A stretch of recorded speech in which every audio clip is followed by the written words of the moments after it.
Welcome to Holmfirth, another lost railway town in West Yorkshire, and another one at the end of a short branch line. So Holmfirth is 6 miles south of Huddersfield, if you don't know where it is.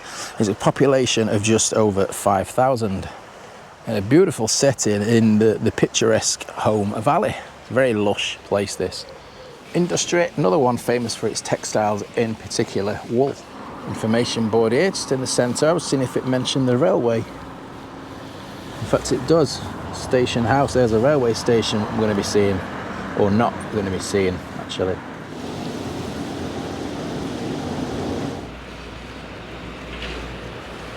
It's rivaling Ashbourne for the amount of roadworks at the minute.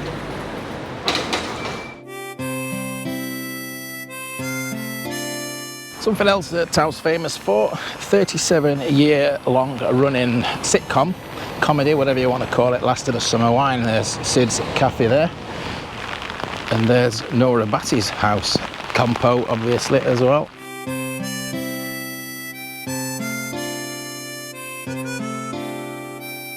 You see her rushing out there with her broom, can't you? And the wrinkly stocking tea room. That weather's taken a bit of a downturn, hasn't it? This is the Picturedrome. It's one of my favourite concert venues, this, gig venues, whatever you want to call it. Now that building there, that's the old Bamforth & Co. filmmakers' premises. And they were originally founded in the late 19th century. And pioneering work in both early cinema and later for saucy seaside postcards. And it's now flats. So what about Holmfirth's railway history? It was in 1850 that the Lancashire and Yorkshire Railway brought railways to Holmfirth. Now the nearest station is Brockholes, just over 2 miles away. And from there was a short branch line that ran from the Penistone to Huddersfield line. It was double track, and they did actually have plans to extend it further, including ambitious plans, including a tunnel to link up with the Woodhead route. Now the station site's a bit of a climb up the north end of the town, but at least it stopped raining for now. Now it had a single platform, a terminus station, a turntable and a signal box. It certainly is a bit of a climb, I can attest to that, especially with this thick raincoat on a muggy day like today. But it must have been perched right on the side of the hill here. Now, on that information board earlier in the video, it mentioned the station house, didn't it? And that's what we can see just coming in front here with these beautiful chimneys. And there it is, look, Holmfirth Station House. About the biggest remain, really, of the railway in Holmfirth. This is a very busy road. And that wall there is just above the station platforms. Just as the rain starts again.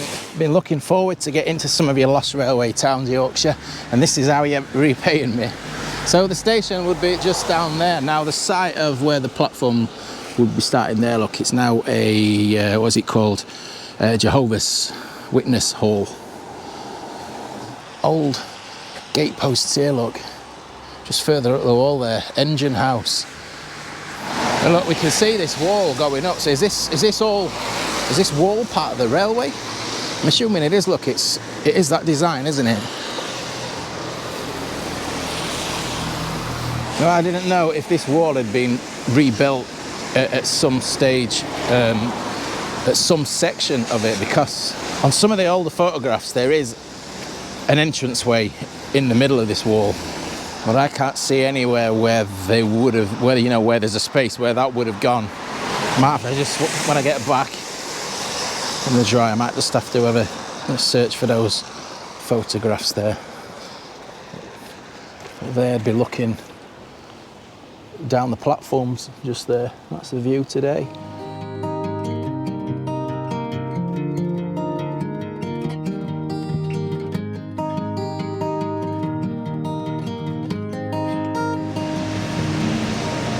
Turntable house. Okay, you can't accuse them of not nodding to the railways with their house names, can you? Just glad to be off that main road now. I hate filming on busy roads like that, busy places.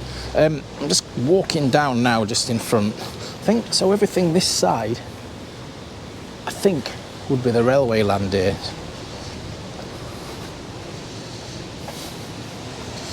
I mean, just look how high. We've just come down there.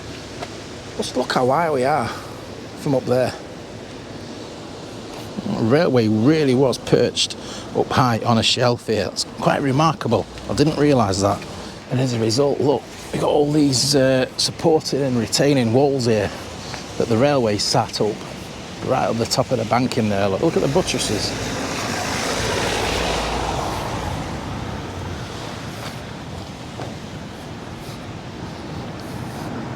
It's an interesting thing to note here. I've got in my notes, following the Holmfirth flood, we had a quite severe flood in 1852. Sightseeing trains, they brought passengers into the town by the railway just to have a look at the destruction. Crazy that, isn't it?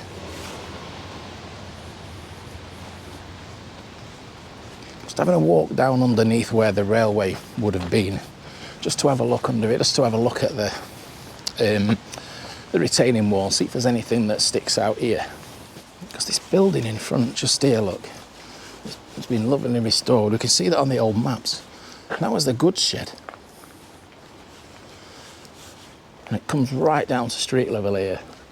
But obviously the railway line and the entrance from the line would have been right at the top.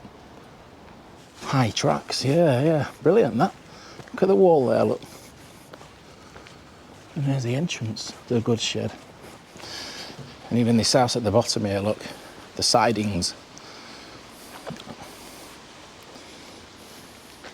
So yeah, all over this side would have been all the railway infrastructure, goods area, etc. Some great little remains, that, isn't it? Sometimes you look at these places on maps and they look very monolithic. You come in, you only realise the kind of geography of the area and the challenges that they had just fitting a railway into it. There can't be many flat bits of land, I can tell you. I'm never comfortable pointing cameras at people's property and houses like that. I didn't stop. I filmed on my way past, but I've still alerted somebody just across the road who's come out to lodge their complaint at my presence, I suppose you could say. So I'm politely being asked to move on, but I finished anyway.